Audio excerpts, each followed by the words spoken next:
অসাধারণ। মানে আমরা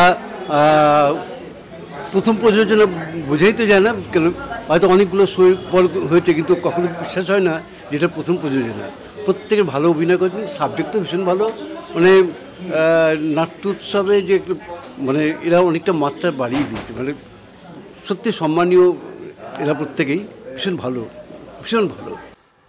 নদী আনন্দ দেখতে পায় না, যার হৃদয়ে সুর আছে তার আনন্দ তো সেই সুরে। মনস্তাত্ত্বিক ব্যাপার আছে এর মধ্যে, যথেষ্ট সুন্দর নাটক। আর প্রথম প্রযোজনা তো বলতে নেই, কারো কোনো খুঁত ধরা পড়লো না, কোনো কিছু ধরা পড়লো না, কম্প্যাক্ট ব্যাপারটা হয়েছে, খুব সুন্দর, খুব ভালো।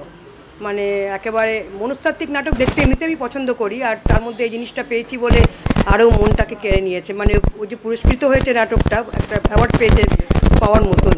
খুব সুন্দর, খুব ভালো। আমি তো লয়ার হতে চাই না মা, আমার উদ্দেশ্য তো আলাদা, মানুষকে আয়না দেখানো। তার আগে আমাকে তো পথটা জানতে হবে। অ্যাবসার্ড। আচ্ছা, আজকের দিনে এটা খুব সহজ বলে তোমার মনে হয়? জানি সহজ নয় বাবা, তাই তো সত্যি খবরটা কারো কাছে পৌঁছায় না। আমি সেই চেষ্টাটাই করতে চাই। খুব ভালো লাগলো। আর নাটক মানেই তো আমাদের মানুষকে একটা মেসেজ দেয়া, সমাজের কাছে মেসেজ দেয়া।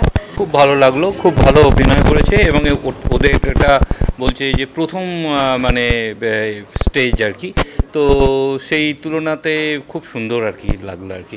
প্রথম পারফরমেন্সটা অত্যন্ত ভালো, খুব সময়োপযোগী এবং প্রকৃতির উপরে, প্রকৃতি যে ধ্বংস হয়ে যাচ্ছে তার উপরে ওই ছোটো মেয়েটির যে একটা আবেগ, সেটাও এই নাটকটাতে দেখা গেছে, যেটা খুবই ভালো জিনিস। যে মানে পরবর্তীকালে ইয়ং জেনারেশনের মধ্যে যে প্রকৃতি যে আমাদের ধ্বংস হয়ে যাচ্ছে, এইসব ব্যাপারগুলো খুব ভালো লাগলো সব মিলিয়ে।